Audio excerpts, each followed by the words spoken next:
there's a massive difference between a plan and a reality. There's a difference between that perfect essay outline and the perfect essay, right? There's a difference between a theoretical historical date and the messy motives behind it. In my classroom, this kind of takes the form of what I'm calling the engineering delta. It's the gap between how a machine is supposed to work on paper and how it actually works in reality. Hey, welcome to the Reach Every Student podcast with me, your host, Jon Bergmann.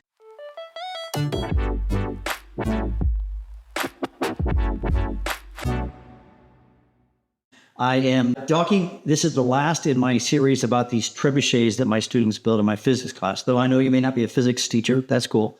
Know that this concept still applies. My students did this huge, massive project. In fact, you can watch one right now failing. Notice how the ball flies backwards.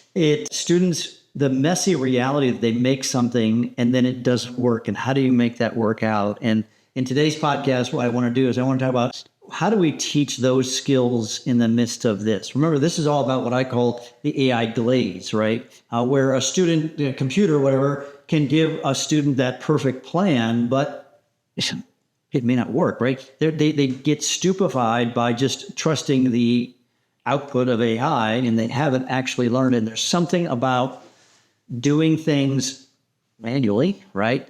Analogically, is that a word?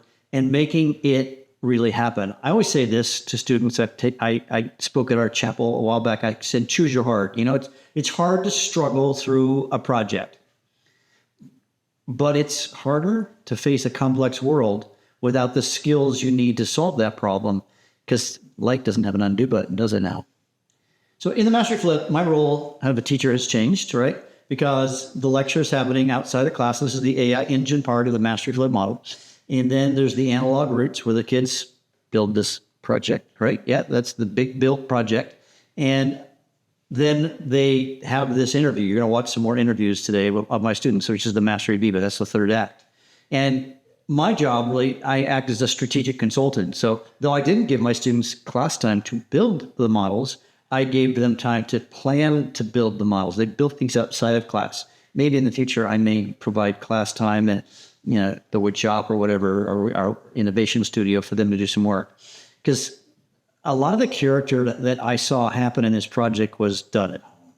So now I want to shift now to the Mastery Vivas that my students were in. So I want us to highlight a few more students and what they said in their Mastery Vivas, just little 1-minute clips from these things. They lasted about 10 minutes, if you recall, in previous podcasts. And so let's look at Jeremy first.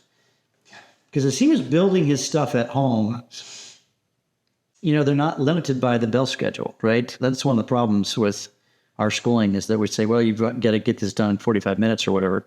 And it doesn't often happen like that. And so let's just listen to Jeremy's excerpt. Note at the beginning, I don't have his face in the video. I eventually correct that, but his words are good. I was continually changing the little nail at the end or a different size washer, just simple stuff like that where, it was just probably 10 hours of just adjusting things to try and get it to launch right. Did you catch that? He spent 10 hours in his garage on a nail and a washer? That's not homework. That's a battle of the will. Jeremy developed a skill of perseverance that no chatbot can simulate. In the Mastery Flip, he has the space to keep going until the knowledge truly belongs to him. You see, that's something you can't, that grit, that determination, boy, that's so important. Okay? Then there's Mia. When you hear this clip, this is kind of what every teacher wants to hear. Let's just dive in. I realized that I didn't visualize all these physics ideas until we put it into this project, because I did the reflection. So I did the ending part. And I asked, how did all these physics ideas come to life when you did the project? And I'd always seen it through, we did the castle analogies on these equations. It just never seemed real to me. So, people actually did use trebuchets. There is a lot of physics in everyday life. I just didn't connect those. So. Did you catch that? And this was really part of my evil plan. I wanted the students to not just see, in this context, physics as sort of a bunch of isolated topics, but to see them all connected together. You see, the beauty of projects like this, these big summative projects, is the students have to connect this to this to this to this. And this project really kind of tied all of it together in her mind, which was, as I told my students, I said, this is kind of part of my evil plan, was to teach you that all of these things are interconnected. And so often they learn them in isolation, and she didn't. So what a great, great lesson that she got. Next up, I want to talk about Lexi. Now, Lexi, I thought was a fascinating thing what she is. When you're in groups, right, and you bring projects to the garage and then back to the school, next up is Lexi. And I think Lexi gets to kind of a universal truth. Sometimes we need to give students hard things to do. And she never really experienced how to do something tangible. She'd been maybe more in her head than in the actual like physicality of building something. And listen to her. It's the first time I actually experienced when you having a physical project, you have to test over time. Just like the first project I've been tested for so many times. Because we started from like building it. Probably like a month ago, we were in Bounce House, we were building the trebuchet, and they were transferring to the school, and I thought it's going to be fine. But we actually spent more than 3 days just on how to fix the pouch to make the ball actually shooting out. And after shooting out, I was like, we were like, oh my God, finally. And then we have to decide like what angle like of the nail that we need to adjust to make sure the ball is shooting more than 20 yards. So it actually takes longer than we thought, but it's very interesting. So what was that process like, learning about that troubleshooting? I guess maybe that's the right word. I think what she learned is she talked about that feel, right? That feel for the timing. Like in the trebuchet, not that important from your perspective probably, is that they had to get the timing of the release pin. There's this little nail or whatever that they had at the end, that they had to get the angle just right. And she had to get a feel for that. It's teaching her more intuition than just what she'd learned in a textbook. And it was such a good thing for her to learn, and really for any student to learn, is that there's so much more to life than, if you will, that textbook answer. And next up, let's visit with Will, right? We want students to become independent researchers. And when Will hit a wall during his build, he didn't wait to solve it, for me to solve it for him in class. The next day, let's listen to it. Just something me and my dad researched about, actually wanting or maximizing the energy, is obviously this energy, GH. And to maximize energy from the potential energy of this weight to get to this arm, I wanted it to all be kinetic energy and on the energy squared. So we wanted to time up the stall point. And yeah. What? So we would maximize the energy. And how does that maximize the energy? Because if you don't, the energy would be wasted on other things. What thing particularly? Friction is a big one that it can lose to. But specifically the stall point, what are you trying to minimize? What energy suck is that? The energy going into the long arm instead of going into the actual sling. So whenever let's say this goes down, and this is, so I'm going to redraw it right here. And then the sling, this is going to be the sling. I want this to be forward, and the arm is going to be stalled. So it's going to be fully up, so it's going to have one stalling velocity, so it's going to have no kinetic energy. So Will took the lead. He conducted his own research to solve the real world problem. I didn't even assign it, right? This is the ultimate goal, right? To create learners who see an obstacle and they go find the tools to overcome it, and success. Man, I'm telling you, I cannot have been more proud of my students and what I saw them do. Last guy, let's introduce his Grant.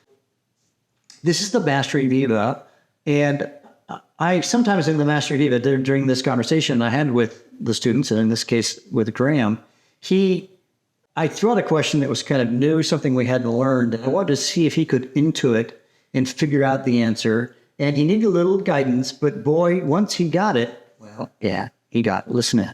The answer actually, and we didn't totally learn this, but I think you can intuit it. Yeah, you've been in a merry-go-round as a child, right? And then where are you moving fastest? On the inside, on the outside. Which head? I'm gonna say the outside. If you're right. But you also experience more views on the outside than the inside. Which just means you're accelerating more, which is moving faster. Yeah. So how would that work? Why then long arm, short arm? You're trying to maximize the speed of what again? The tennis balls. Go. All right. So you want the tennis ball to be going as fast as possible. Where are you going fastest on the merry-go-round? On the outside. So you want the inside to be the heavier part in the outside so that it moves faster. So Graham isn't just reciting a definition, right? He's figuring it out in his brain. What has to do with why does the tennis ball have to be at its maximum speed and circles?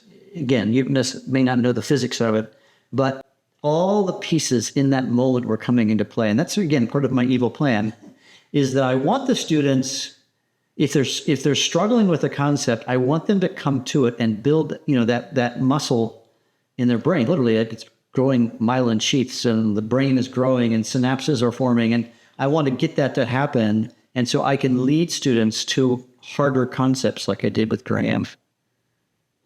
You see, as teachers, we have to decide what kind of hard we want for our students. I mean, like I said, choose your hard. It's hard to exercise.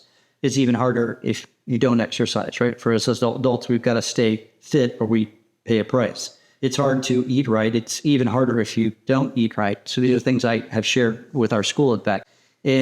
But in the context of the classroom and the Mastery Flip, we have to help our students choose, if you will, the right heart, the heart of doing their own work and building their own cognitive muscle. And if they build their own cognitive muscle, then they grow. And if we've got to sort of create that environment that allows them to have that productive struggle, that friction of reality, and things like this, not just the project. I'm trying to sell you the project, if you will, although I'm a big fan of these kinds of big project-based learning items. But we have to provide that friction for them so that they struggle, and then they build their own muscle memory, if you will, or muscle memory, muscles of the brain, whatever. I mean, they're actually building, I know the science behind it, they're building synapses and they're growing myelin sheaths, et cetera, et cetera. I've said this before, my father flew 4 Phantoms in Vietnam, and in the cockpit, there was no room for the AI Glaze, right? For AI stupefaction. You either mastered the machine or, well, you didn't. And he came home, so he did. And I want to encourage you to continue to think about this model, this Mastery Flip model, where you, especially these Mastery Vivas, right? This human checks, because you can't fake it. And let me be honest, some of my students tried to fake it and it didn't go very well. You're seeing some of the better examples, but I want you to make sure that you understand that if we make this an expectation, it makes all the difference in the world. I've gotten some feedback on the first episode that's already been launched as I record this. And some of the teachers were like, I like the idea. And I do some of this. One of the posts said, I do some of this, but he hadn't systematized it. He hadn't systematized the Mastery Viva in his class. And now that my students know to expect it, well, then they know they have to prepare for it. And in this case, right, if they use AI to help them prepare for these Mastery Vivas, but then they understand it, I'm okay with that, right? Now you're using AI as a tutor and a coach and not as a crutch and a cognitive offloading machine, a magic button, right? So thanks for listening, watching this Reach Every Student podcast. Not sure where I'm going to go next week, but it's been fun on this series of 3 on these trebuchets. And I hope that you begin to think about how you can thoughtfully use AI in a way that preserves student cognition and doesn't lead to their stupefaction. Hey, this has been Jon Bergmann. Go out and reach every student.